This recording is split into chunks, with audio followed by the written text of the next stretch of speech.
Bénin TV.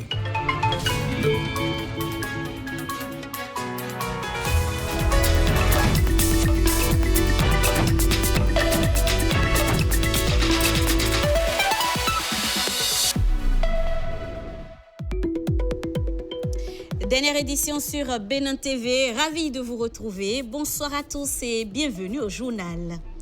Intense activité diplomatique pour le chef de l'État Romuald Wadagni ce mardi.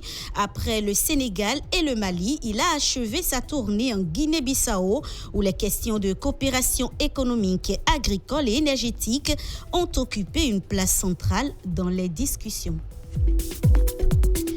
Une route qui prend forme, des espoirs qui grandissent. Dans le Koufo, le chantier de la route Azovec-Lékamé avance. Après des années de difficultés de circulation, les habitants entrevoient enfin le bout du tunnel. Et puis au cœur du jeu, mais également au cœur de l'innovation, le ballon officiel de la Coupe du Monde 2026 promet de faire entrer le football dans une nouvelle ère. Trionda, c'est son nom, est doté d'une technologie embarquée ultra performante. De nouveau, bonsoir et bienvenue au journal. C'est à Dakar que le président Romuald Wadagni a donné le ton de cette nouvelle tournée d'amitié et de travail. Une mission diplomatique qui s'inscrit dans la dynamique de rapprochement et de coopération qu'il mène depuis son investiture à travers l'espace ouest africain. Retour sur son arrivée au Sénégal avec Marcela Rossi.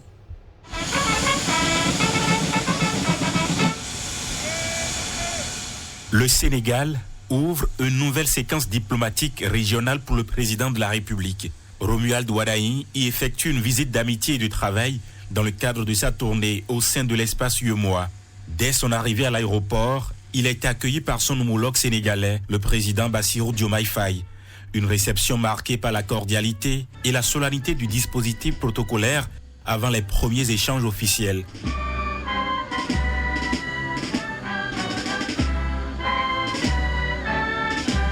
À Dakar, cette étape s'inscrit dans une dynamique plus large de consolidation des relations entre États ouest-africains, à un moment où les enjeux économiques, sécuritaires et politiques imposent un resserrement des cadres de coopération. La dimension sécuritaire occupe également une place centrale. Face aux défis persistants dans l'espace ouest-africain, la volonté affichée est celle d'une action concertée fondée sur la coordination et la mutualisation des efforts entre États. Au-delà des institutions, cette tournée se veut aussi une réponse aux attentes des populations qui aspirent à davantage de stabilité, de prospérité et d'opportunités dans un espace régional plus intégré et plus performant. Dans cette même journée, 2 autres escales sont prévues, le Mali et la Guinée-Bissau, pour la continuité de ces échanges. Et à peine a-t-il quitté Dakar que le président Romuald Wadagni a mis le cap sur Bamako. Sur place, il a été reçu par Assimi Goïta pour une rencontre axée sur les enjeux de coopération et les perspectives communes de développement. On retrouve le point avec Marcela Rossi. Du Sénégal, cap sur le Mali pour le président de la République. Deuxième étape de la journée.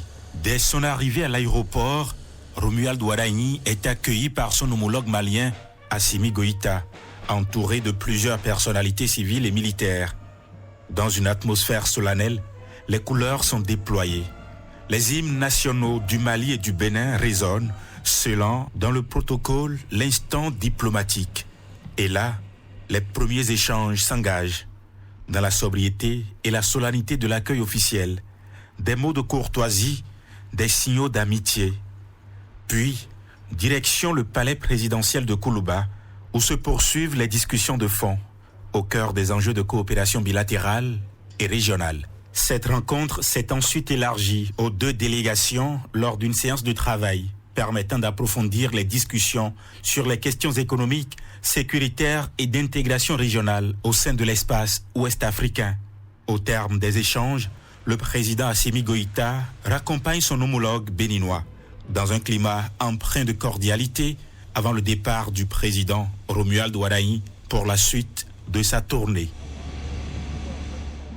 Et au terme de leurs entretiens, les deux parties ont consigné les principaux points d'accord dans un communiqué conjoint, un document officiel dont la lecture a été assurée par le ministre chargé des Maliens de la diaspora, assurant l'intérim du ministre des Affaires étrangères. On le suit. Communiqué conjoint issu de la visite de travail et d'amitié en République du Mali de son Excellence M. Romuald Wadani, président de la République du Bénin. Dans le cadre du renforcement des relations de fraternité, d'amitié et de coopération entre la République du Mali et la République du Bénin, son Excellence M. Romuald Wadani, président de la République du Bénin, a effectué une visite de travail et d'amitié à Bamako le 9 juin 2026.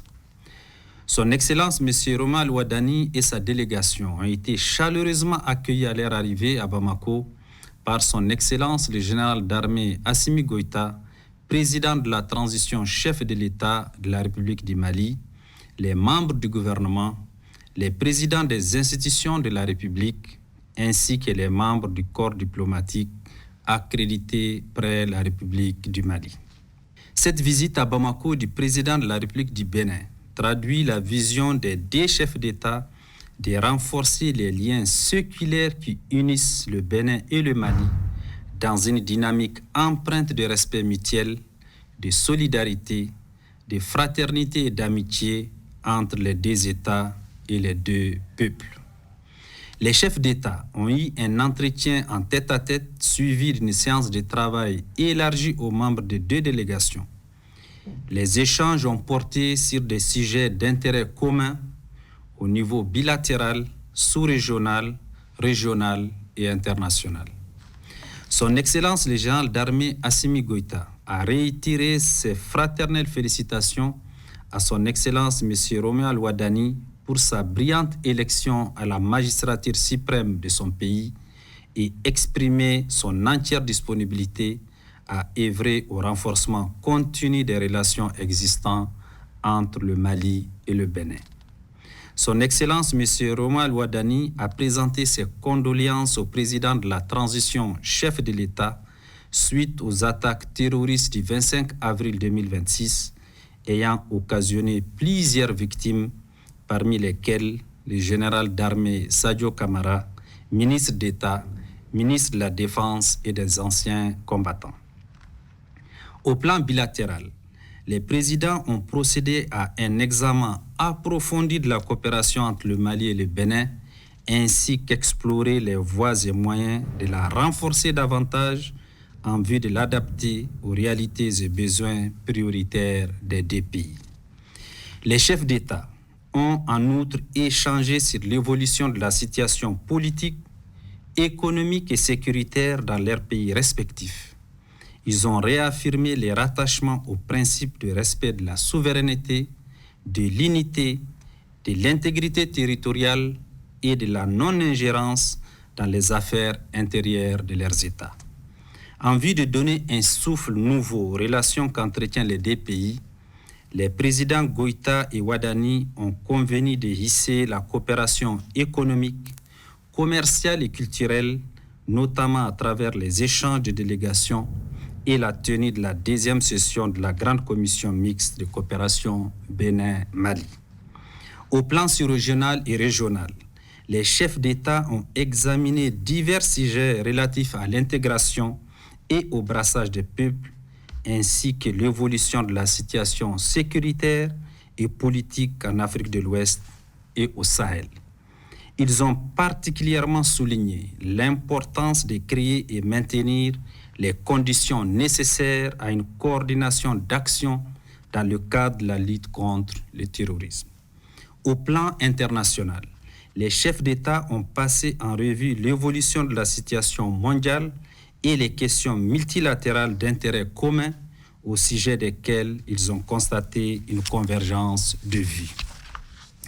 Au terme de leurs échanges, qui se sont déroulés dans une atmosphère cordiale, empreinte de fraternité et de respect mutuel, les chefs d'État se sont félicités de la qualité des conclusions auxquelles les deux délégations sont parvenues, témoignant ainsi de la ferme volonté de leur pays de raffermir davantage leur coopération multiforme.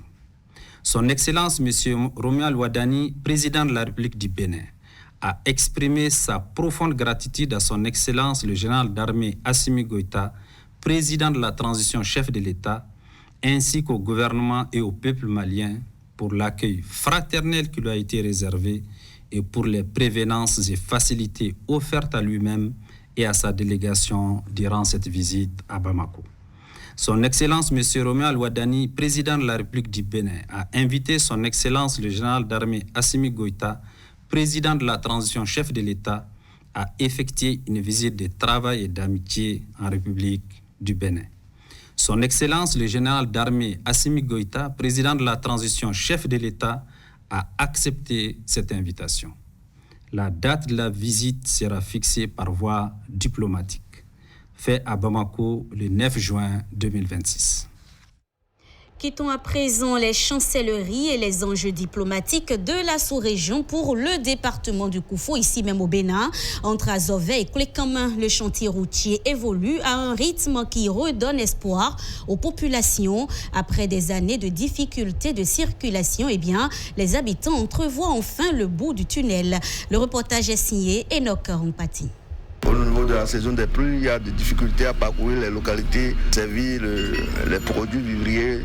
Ces difficultés pour rallier les villages des communes d'Azové et de Koulékamin seront bientôt un mauvais souvenir. Les travaux avancent à un rythme satisfaisant, au grand bonheur des usagers.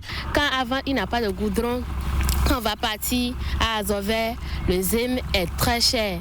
Quand il y a le goudron, je trouve de job, je vends beaucoup. Je remercie le gouvernement. Là, ce serait transformé en ville. Cette voie était très difficile pour les femmes pour aller au marché, mais grâce au gouvernement, nous constatons qu'il y a des facilités. Nous remercions beaucoup au gouvernement. Le projet se compose de 4 tronçons. Le premier tronçon, c'est la route Azové-Koulékamin, combien de 17 km. Le second tronçon, c'est la RN2 à Lokossa, 3 km. Le troisième tronçon, c'est la route Dokbo-Bopa, 35 km. Et le quatrième tronçon, c'est la route Bopa à Lada, 36 km. Les 2 dernières routes de Dokbo, Bopa à Lada sont routes internes. Les routes Azové-Koulékamin et la route RN2 à Lokossa sont routes avec enrobé. Nous avons également des ouvrages hydrauliques qu'on a réalisés, les caniveaux qu'on a réalisés aussi un peu partout. Donc le projet, comme il a dit, c'est à plus de 55% et on tend déjà, n'est-ce pas, un peu vers la fin. Ce chantier a également permis à plusieurs jeunes de sortir de la précarité grâce aux emplois créés sur le site. Ils ont recruté des gens pour le drapotage et aussi pour le pointage. Nos jeunes frères ne vont plus au Nigeria, au Ghana pour aller travailler beaucoup durement avant de manger. Et je passe par ce canal pour remercier notre très cher président Talon qui a commencé le travail et a laissé place au président M. Wadani pour la continuité. L'installation de l'éclairage public est aussi prévue dans le cadre de ce projet d'aménagement. On a déjà même lancé la commande des luminaires qui ne vont pas tarder à venir. Et il y a des signalisations, il y a tout ce qu'il faut, n'est-ce pas, pour des villes, pour, n'est-ce pas, éclairer et rendre un peu plus belles les villes qui sont prévues et qui sont réalisées. À l'achèvement des travaux, les populations d'Azové et de Koulékamin pourront circuler plus aisément entre les communes de Koulékamin, Toviklin, Djakotome et Aplaoui. De retour à Cotonou, place à la science et à l'innovation à l'université d'Abomey-Calavi. La 3e édition des Journées des sciences et de l'innovation met en lumière le savoir-faire des chercheurs et le potentiel de leurs travaux au service du développement. Une université qui entend rapprocher davantage la recherche des besoins de la société. Le Naïka Bazaou, Igor Ayoso. C'est un véritable changement de paradigme qui invite les journées des sciences et de l'innovation. Faire de la recherche universitaire un instrument au service du développement. Les chercheurs de l'université d'Abomey-Calavi consolident le pont avec les décideurs publics, le secteur privé, la société civile et les partenaires techniques et financiers dans une démarche utilitaire. La recherche ne peut plus être perçue comme une activité confinée dans les laboratoires. Non. Elle doit être pensée et organisée comme un instrument stratégique au service du développement. Promouvoir les anciens chercheurs, les doctorants, les étudiants et étudiants innovateurs, les accompagner jusqu'au brevet et au-delà, jusqu'à la transformation donc, du brevet donc, en des impacts concrets sur la société. Le monde universitaire entend jouer sa partition dans la marche du Bénin vers le progrès. Le gouvernement de son Excellence le Président Romuald Wadagni reste pleinement engagé à renforcer l'écosystème de recherche et d'innovation, à soutenir les talents et à valoriser les résultats de recherche. Aujourd'hui, plus que jamais, nos universités sont appelées à relever le double défi, à savoir produire une recherche scientifique de qualité et garantir sa pertinence sociale, économique, technologique et institutionnelle. Nos étudiants font des mémoires, ils finissent et les mémoires restent dans les tiroirs, alors qu'ils peuvent transformer ces mémoires en des opportunités d'entreprise. De la recherche scientifique à l'impact socio-économique, le rôle stratégique des bureaux de transfert technologique est ici mis en exergue. On ouvre la page sportive de cette édition avec le Mondial 2026, un rendez-vous planétaire que les téléspectateurs béninois pourront suivre sur les antennes de la SRTB. Le média public a dévoilé ce mardi le dispositif exceptionnel prévu pour l'événement. Les précisions avec Fifame Atadeji Okoundé. 48 nations, un seul rêve, soulever la Coupe du Monde. La plus grande messe du sport mondial est à nos portes. Dans quelques heures, la Coupe du Monde 2026 fera vibrer des millions de passionnés à travers le monde. Au Bénin, la Société de radio et télévision du Bénin, SRTB, se prépare à faire vivre cet événement planétaire aux téléspectateurs. Grâce à l'État béninois, la SRTB a acquis les droits de diffusion de la Coupe du Monde qui démarre le 11 juin. Donc du 11 au 19, des matchs seront suivis sur nos antennes. 44 matchs seront diffusés sur les antennes de la SRTB, notamment sur Bénin TV, accessible sur les canaux 1 et 450 de Canal+. En termes d'affiches, il y en a de très alléchantes dans la programmation que les téléspectateurs vont suivre. Sénégal-France, par exemple, c'est un match à suivre. Angleterre-Ghana, c'est un match à suivre. Il y aura Côte d'Ivoire-Allemagne, par exemple. Vous voyez que c'est de grosses affiches qui opposent des finalistes et des vainqueurs de la Coupe du Monde et ce que l'Afrique compte comme meilleure équipe dans le football. Donc, c'est des rendez-vous très, très alléchants en perspective qu'il ne faut jamais rater sous aucun prétexte. Les téléspectateurs pourront également compter sur les analyses et décryptages de consultants reconnus et expérimentés pour vivre pleinement chaque rencontre. Nous sommes une équipe de plusieurs consultants. Moi, je suis donc français. J'ai un début de carrière professionnelle, mais j'ai surtout évolué dans le monde amateur. Mais avant toute chose, je suis un passionné du ballon rond. J'ai une très bonne connaissance du football européen, du football africain, du football sud-américain ou d'Amérique centrale également, d'Asie aussi un petit peu. Donc l'idée, c'est que j'apporte ma contribution à l'équipe des consultants. Le public béninois doit se mobiliser. Ceux qui n'ont pas encore des antennes doivent se dépêcher pour aller les chercher et être câblés sur la SRTB parce que c'est un événement inédit, c'est une première, 48 nations. Ce n'est jamais arrivé. C'est plus de 1230 joueurs pour cette Coupe du Monde. Il faut être présent, il faut le vivre. C'est un événement planétaire.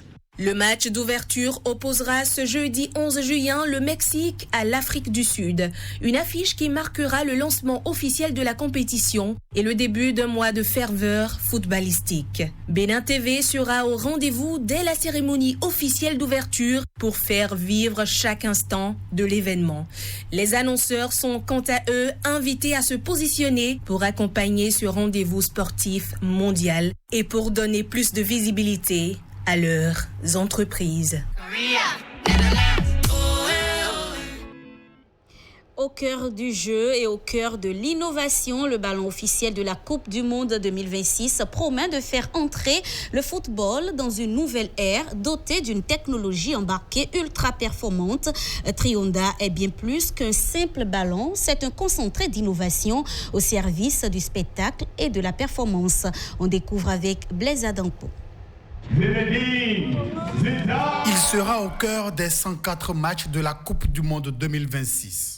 Il va accompagner les plus grandes stars de la planète football. Son nom, Trionda. À première vue, il ressemble à un ballon de football moderne. Mais sous ces panneaux se cache une véritable révolution technologique. Développé par Adidas, Trionda est le ballon officiel du Mondial 2026 et intègre l'une des innovations les plus avancées jamais utilisées dans une Coupe du Monde. Son nom signifie 3 vagues en espagnol, une référence aux 3 pays hôtes de cette édition historique, les États-Unis, le Canada et le Mexique. Son design reprend d'ailleurs les couleurs rouge, vert et bleu, ainsi que plusieurs symboles représentatifs des 3 nations organisatrices. Mais la véritable nouveauté se trouve à l'intérieur du ballon. Grâce à un capteur de mouvement de dernière génération, capable d'enregistrer jusqu'à 500 données par seconde, chaque passe, chaque frappe, chaque déviation et chaque contact avec le ballon sont analysés en temps réel. Cette technologie connectée permettra aux arbitres et à l'assistance vidéo de disposer d'informations extrêmement précises, notamment dans les situations de hors-jeu semi-automatiques. Une aide précieuse pour prendre des décisions plus rapides et plus justes. Au-delà de son intelligence embarquée, Trionda a également été conçu pour améliorer les performances sur le terrain. Couture profonde avec une meilleure stabilité en vol, adhérence renforcée par des reliefs spéciaux et équilibre optimisé grâce à une nouvelle architecture à 4 panneaux. Avec Trionda, la Coupe du Monde 2026 ne sera pas seulement la plus grande de l'histoire, avec 48 équipes engagées. Elle pourrait aussi être celle qui fera entrer définitivement l'intelligence artificielle et les données en temps réel au cœur du football mondial. Une révolution qui commence dès le premier coup d'envoi, ce 11 juin.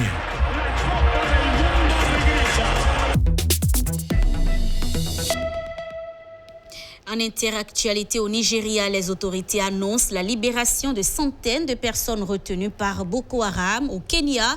Des heures de tension après des affrontements en marge d'une manifestation. Nous irons également en Europe. On fait le tour avec Pedro Messangbewa et Ghislain Pouguet.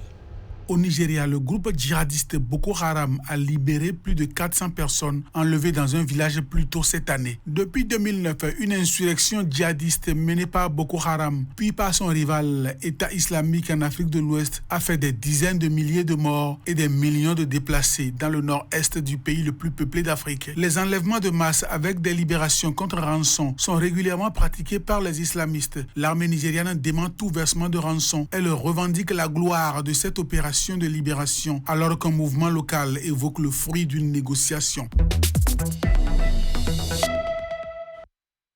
Des manifestants kenyans et la police se sont affrontés ce mardi. Les forces de l'ordre ont procédé à des arrestations et ont tiré des gaz lacrymogènes sur des centaines de personnes. Les manifestants protestent contre la construction d'un centre de quarantaine dédié au virus Ebola dans la ville touristique de Nanyuki, un centre destiné aux ressortissants américains qui arrivent de la RDC confrontés à une grave épidémie de ce virus mortel. Au moins une personne a été touchée par balle et la Croix-Rouge a indiqué qu'une autre avait été blessée par une grenade lacrymogène. L'Union européenne ordonne à Meta d'accorder gratuitement au chatbot d'IA concurrent un accès à sa plateforme WhatsApp sous 5 jours ouvrables. Ce temps permettra de mener une enquête antitrust sous peine d'une lourde amende. Nous ne pouvons pas laisser les géants du numérique s'appuyer sur leur position dominante passée pour dicter qui en Europe a le droit de faire concurrence, a déclaré Teresa Ribera, commissaire européenne à la concurrence, lors d'une conférence de presse. Le Sénat a adopté ce mardi 9 juin 2026 l'actualisation de la loi de programmation militaire. La nouvelle loi doit permettre l'augmentation de l'effort de défense de la France d'ici à 2030 dans le contexte des conflits internationaux. Le texte a été adopté sans son volet financier. Et voilà qui vient refermer cette édition. Merci pour l'attention. Retrouvez à la suite de ce journal en nouvelle diffusion la matinale de ce jour. Bonjour le Bénin. Quant à moi, je vous dis à demain et bonne nuit à tous.